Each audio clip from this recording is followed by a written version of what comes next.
à tous, aujourd'hui nous allons vous présenter l'atelier Sciences Po. Les élèves sont installés en compagnie d'une conférencière qui a fait l'honneur de venir. Suivez-nous.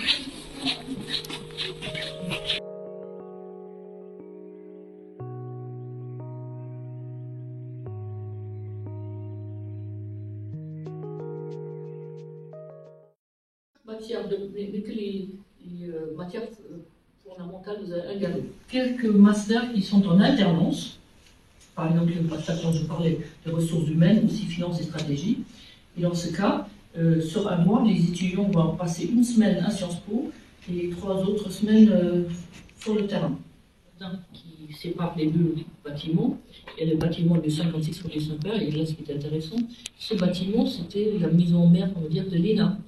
Et lorsque l'ENA a construit ou acheté, je ne sais plus, un nouveau bâtiment au 13 de l'université, ils ont quitté donc ce bâtiment. C'est trop. Mais il y en a d'autres encore. Et lorsque l'ENA a décidé de partir de Paris et aller à Strasbourg, Sciences Po a acheté le bâtiment du 13 de l'université où il y avait l'ENA. Mais sinon, on beaucoup de bâtiments parce qu'il y a tellement d'étudiants.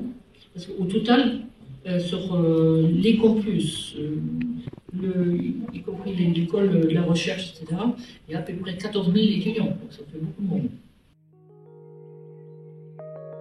Ça a permis justement de parler de la très très grande variété des enseignements, des débouchés professionnels, parce que, comme je l'aurais expliqué, il y a toujours le stéréotype Sciences Po égale tremplin ou préparation à l'ENA, donc devenir homme, femme politique, ministre, etc. Alors qu'en réalité, 70-75% des étudiants sortant de Sciences Po ont plutôt fait une carrière dans le privé.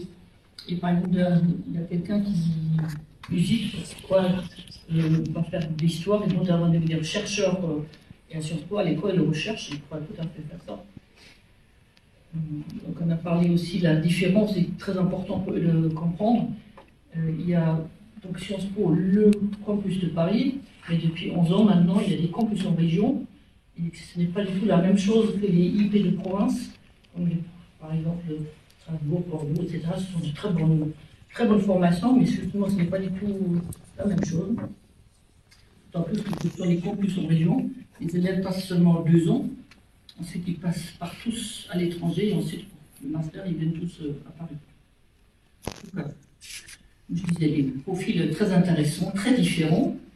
Pour certains, il faut commencer à réfléchir maintenant au dossier de parcours, parce que Sciences Po, on en parcours depuis 2 ans.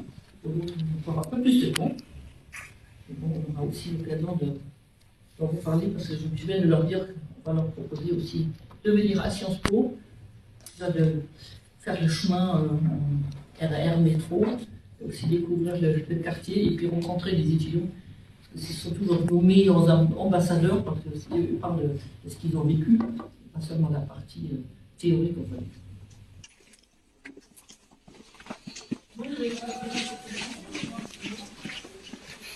Comme vous avez pu le constater, l'échange nous mettait en immersion dans la vie quotidienne des sciences politiques.